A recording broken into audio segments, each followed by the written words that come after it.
dalam sebuah proses manajemen, terlepas dari pinter atau tidak pinter, pandai atau tidak pandai, cerdas atau tidak cerdas, karena yang diperlukan adalah sikap. Duwe presiden goblok ora apa-apa, sing penting mensejahterakan. Tapi duwe presiden pinter tapi gak mensejahterakan, tinggi apa? Bener pembuatan umpamanya kan begitu.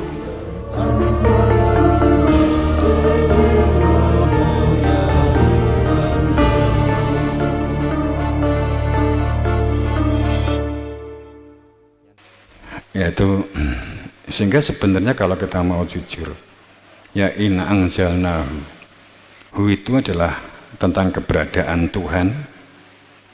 Ya, Lailah itu bukan malam dalam pengertian tanpa lampu. Lailah itu maknanya adalah dunia ini yang memang gelap jika tidak mengenal tujuan hidup, jika tidak mengenal diri, tidak mengenal dirinya, maka dunia ini gelap. Wis to, kalau kamu gak mengenal diri kamu sendiri, kowe peteng jajalan. Upomo kowe gak mengenal diri, mangan mesti kewalik-walik. Kalau kita mengenal diri, oh ini cangkem saya. Lho nek kowe gak mengenal diri, cangkeme wong liya barang mbok. Gitu. Kan gak mengenal diri. Wong nek gak roh dalan cangkem ki kene, terus sekarang gak mengenal diri, sego mbok lebokne kuping, anakmu ya mati. Piye sih mengenal diri?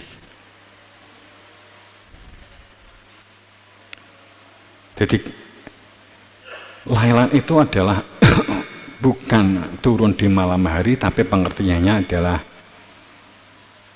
dunia itu adalah malam, gelap, menggelapkan. Jika, karena makna lailan itu adalah gelap pekat. Orang yang tampaknya berjalan tapi berhenti. Afalam yasiruna fi'at fatakuna lahum qulub.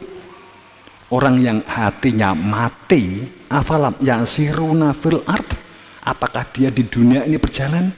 No, mereka sama sekali tidak berjalan karena hatinya mati.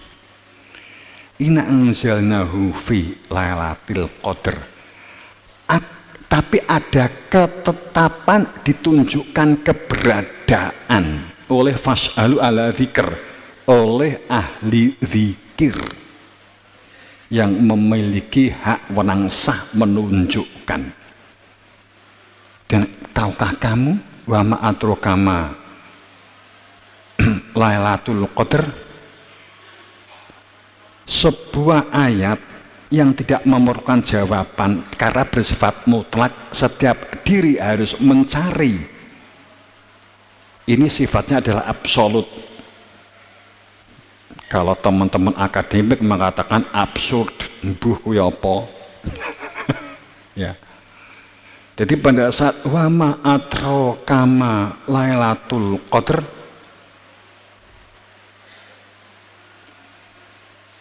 tahukah kamu apa yang disebut dengan Lailatul Qadr? Supaya kamu itu diingatkan kembali, seharusnya nggak ada ayat ini. Kamu harus mencari karena ini sifatnya ini mutlak. Setiap diri nek goleki kebenaran nggak ketemu di buku, di Gramedia, di pasar loak, nggak akan ketemu. Sing iso ngrasakne iki kowe-kowe dhewe gitu loh. Sing iso iki berdilatih untuk merasakan rasamu itu menuju kemana sih nantinya. Intinya ki rasamu itu akan kemana. Wa ma'adraka Lailatul Qadr. Ya. Sebuah ketetapan Lailatul Qadr, sebuah ketetapan yang 1000 bulan lebih baik. 1000 bulan itu 83 tahun, ya gampangannya panjang, seumur hidup. Jadi pada saat seseorang itu tanpa mengenal dia, tapi menjadi ironi, menjadi tidak masuk akal, menjadi piye. Orang ngenteni Lailatul Qadar nyegat ndek kali, nyegat ndek hutan, nyegat ndek Masjid Ampel, nyegat ndek kuburan. Itu enggak sedikit, iki rame. Jadi nyegat Lailatul Qadar, piye lah nyegat itu. Nah gitu. Ya tapi mereka keyakinan mereka kok Arab tak kritik. Jadi terus engkau entuk wasiat.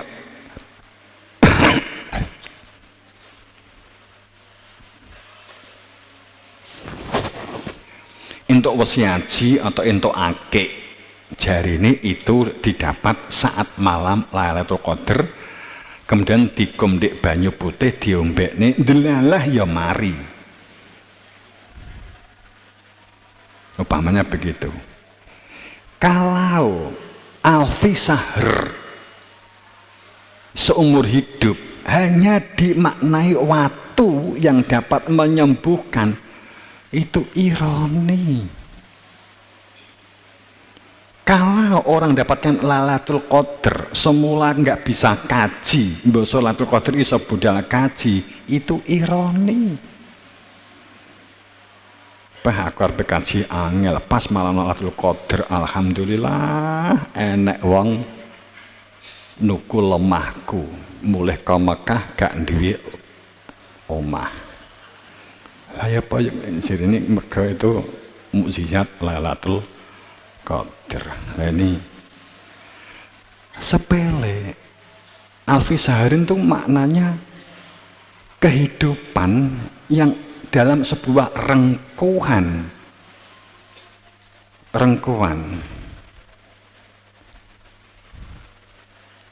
Yadullah fauqa aidihim.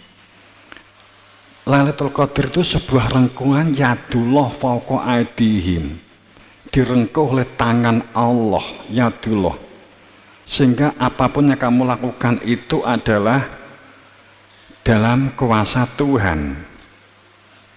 Yadullah fauqa aidihim, direngkuh, dirangkul, itu dalam sebuah kalimat alfi sahr. Jadi terlalu nggak nyambung, terlalu.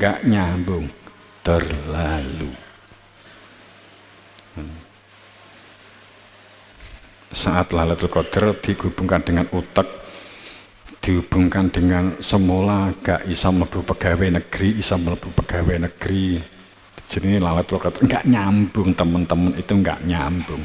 Ini nggak enak wong cerita, we mentang wae, aja kemudian ngentai. Ngono ae, penak dadi wong aja gampang kepo ya.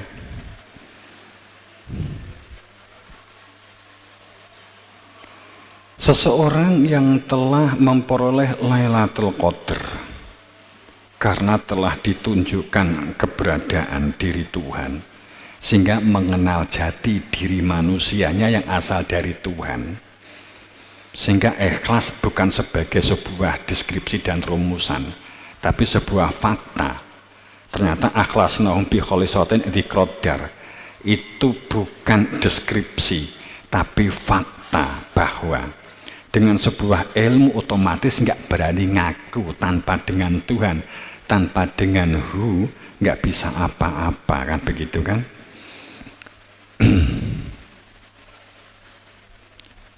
Saat seseorang di dalam dirinya telah ada keberadaan Tuhan,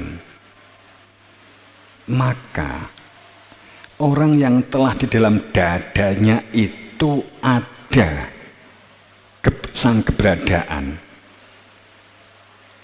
maka orang ini di dalam malam, di dalam kehidupan berdunia maksudnya, semuanya itu berada di dalam kesadaran malaikat.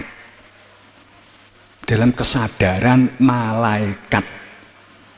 Kesadaran Jibril, kesadaran Mikail, kesadaran Israfil, kesadaran Israel, kesadaran Malik, kesadaran Ridwan.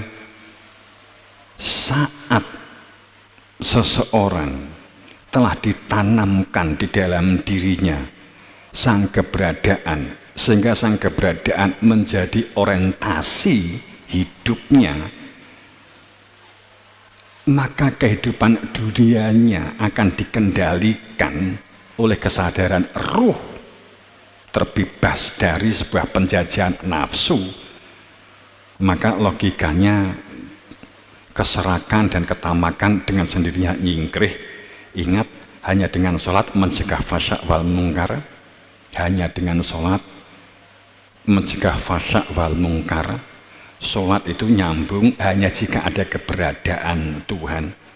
Jika tidak ada, ketok jendat-jendit, tetap tidak dikatakan sholat, tapi pamer, kan gitu kan.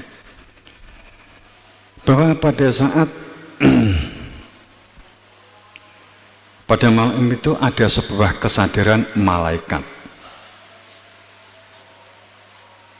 kesadaran Jibril, kesadaran tentang keberadaan Tuhan, kesadaran tentang kehidupan yang ternyata kehidupan ini ilahi nuhi la ilaha illahua. Ternyata kehidupan ini adalah ilahi nuhi la ilaha illahua. Ternyata kehidupan ini adalah bersungguh-sungguhlah telah aku beri potensi kepada diri kamu di dalam tubuhmu, otak, akal, pikiranmu, bumi yang kamu pijak.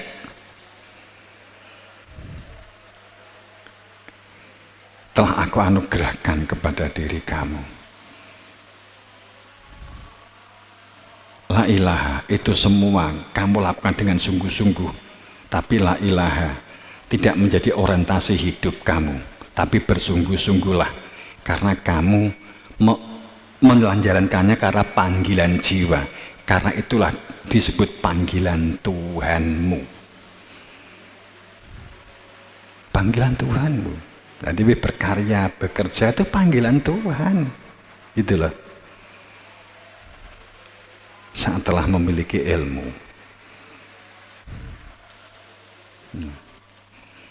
Nah kemudian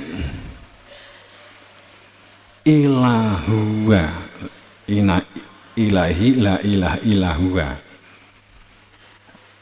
Bersungguh-sungguh, tapi yang ditetapkan di semua aktivitas adalah Dia, logikanen. Kalimatnya la ilaha, bertawaf, bersungguh-sungguh ngubengi Ka'bah. Ka'bahmu itu ya dadamu, makmurkan masjidmu ya bumi ini, makmurkan masjidnya Tuhan.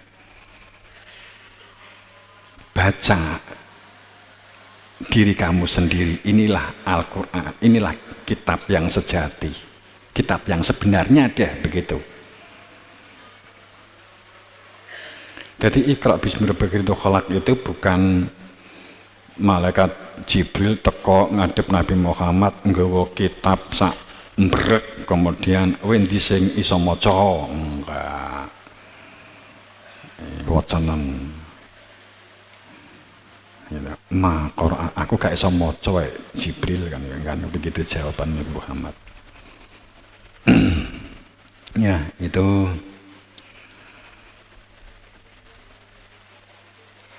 kemudian yang kedua,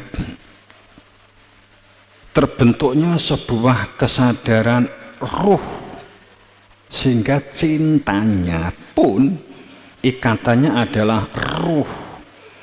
Pijakan kita menjalani kehidupan ini adalah berpijak pada kesadaran ruh.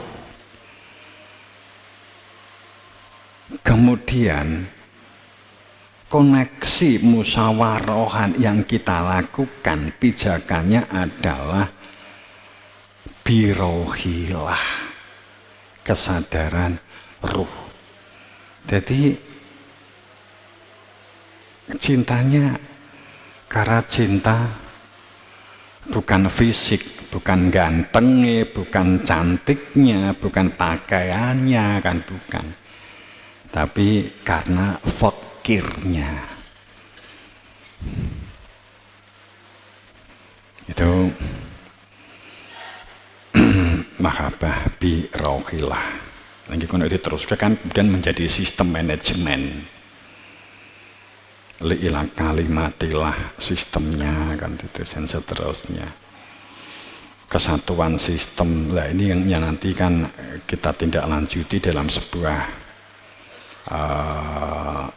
pelatihan lanjut nantinya.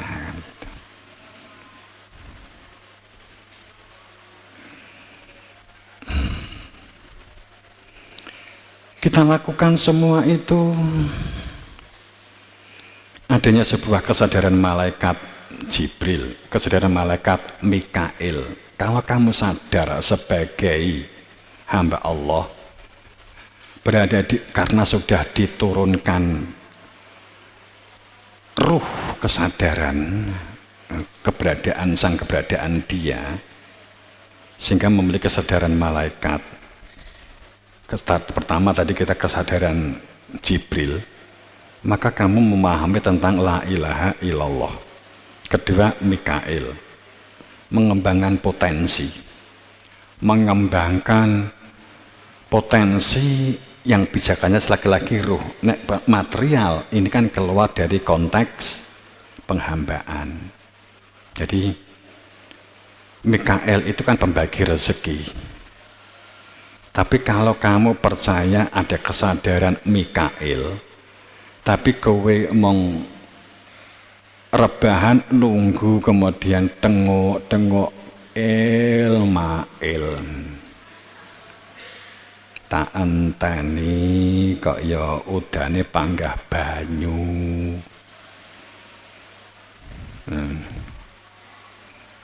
Karepmu lak ndonga kemudian mbok sing udan duit kan ya.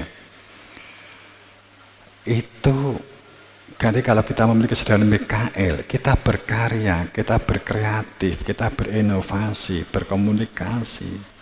Itu orang yang sadar Mikail. Sadar Israfil, pencabut nyawa. Aja mbok fahami wong mati terus malaikat Mikail sibuk ra karuan gitu. Kesadaran gitu lah. Kesadaran. Begitulah seterusnya kesadaran malaikat.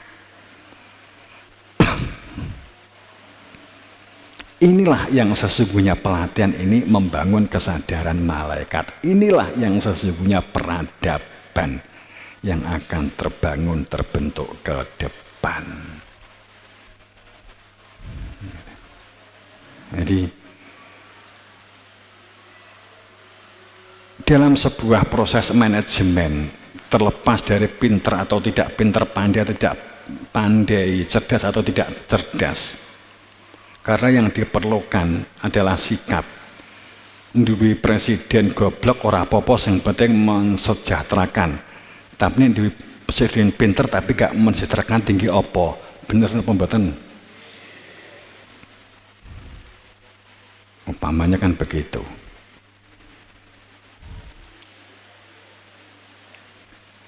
Jadi pada saat kita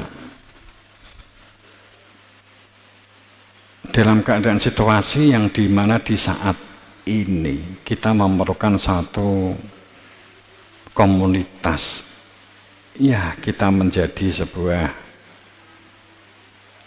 mengambil momentum gitulah. Kita memanggil momentum. Kalau kita berbicara momentum ya memang formalitas sih.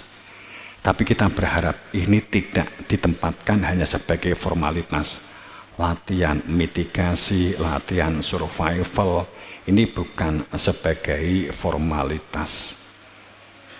Bisa ditindaklanjuti untuk selanjutnya dengan membangun sebuah komunikasi yang dapat dilakukan di tempatnya masing-masing. Ya.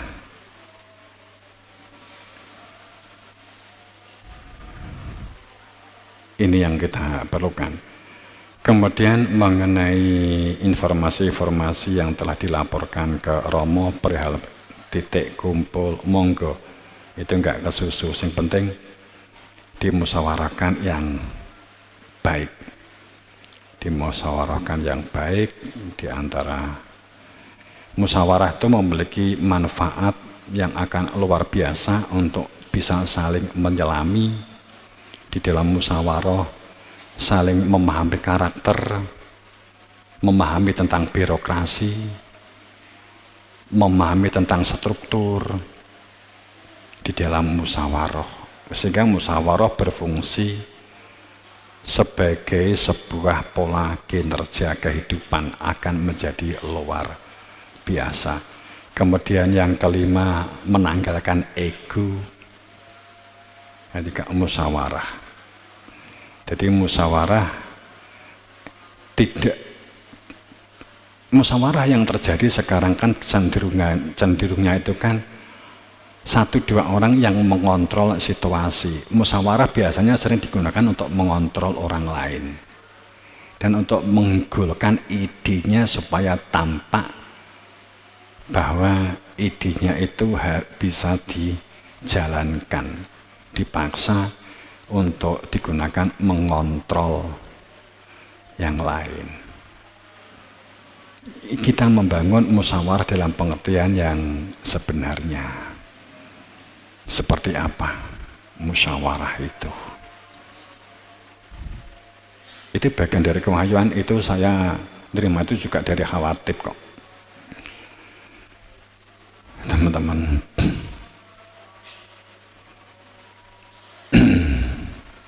pun dalam membangun sebuah komunikasi.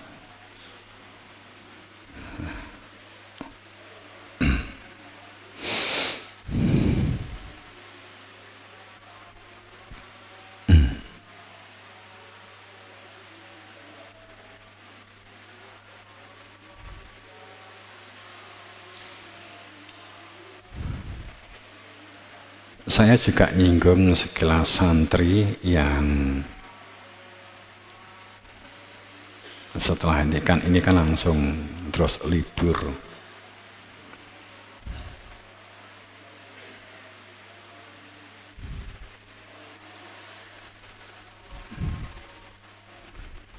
Santriwan-santriwati yang berbahagia, banyak hal yang berkaitan dengan sesuatu yang dapat dikembangkan dalam kehidupan, di dalam mengeksplorasi diri, sehingga nanti kalau kamu pulang ya salam-salam ke keluarga. Nek bapak ibumu sakit di kene ya wes, berarti kan gugur otomatis, wis tak tampa.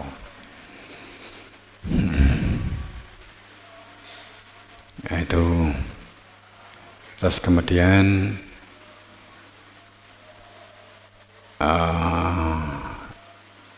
yang penting untuk pintar mengendalikan diri, tidak mudah main. Kalau nanti pas kamu pulang mungkin cenderung hati-hati lah mengendalikan diri, dan hati-hati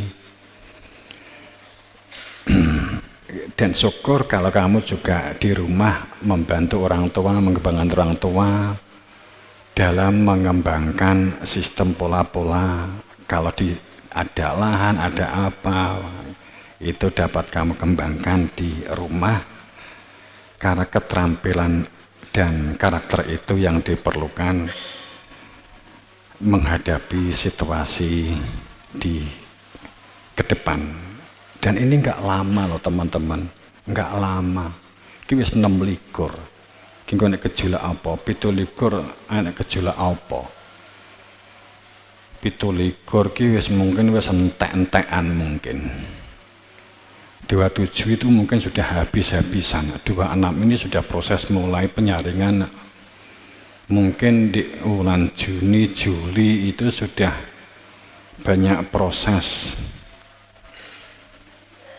Sudah mulai ada proses. semakin kesana mungkin di bulan Agustus September itu akan semakin hebat. Masuk 27 mbuh penduduk gerek piro.